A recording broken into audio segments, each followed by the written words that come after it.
Sustainable sites, you can claim up to 10 points, and it has seven different grades. And from those seven different grades, one of those is a must. A must is a prerequisite, which means that it is mandatory if you want to gain the LEED certification for your building.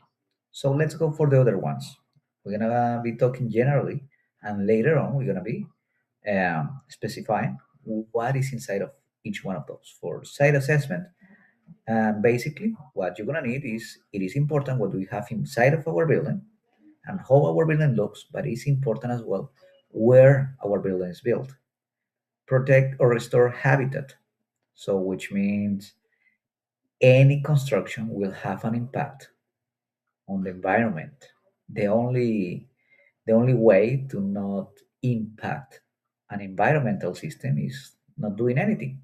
And since we are trying to certify a building, though, so that's something that's going to happen. We're going to need somehow to restore the habitat. Third one will be, or fourth one, because the first one is a prerequisite, is open space. So we need to use the land of our building in a smart way. So if there are birds, uh, if there is an ecosystem before we build our building, we need to make sure to leave some spaces so the the native plants or the animals that were before there can have a space as well. Also, we have rainwater management, which is basically we don't want to waste the water that it falls into our building. So water will be falling to the roof, water will be falling to the parking spaces, and what are we going to be doing with that? So before, that water was used to water the trees or to provide water for the animals that were living there before.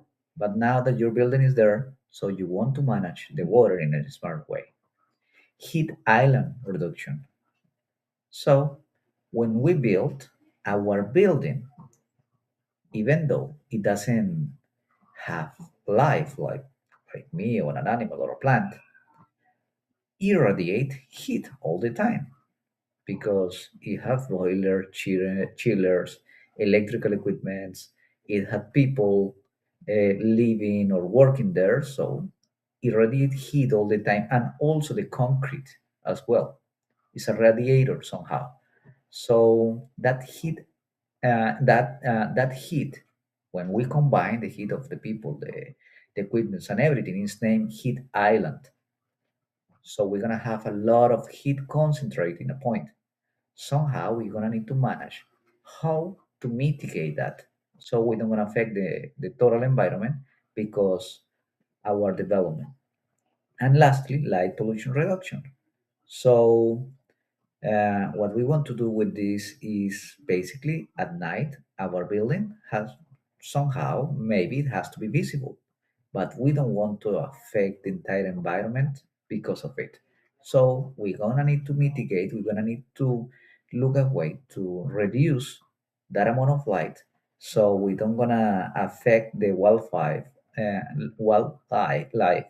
and the people who live close to our development.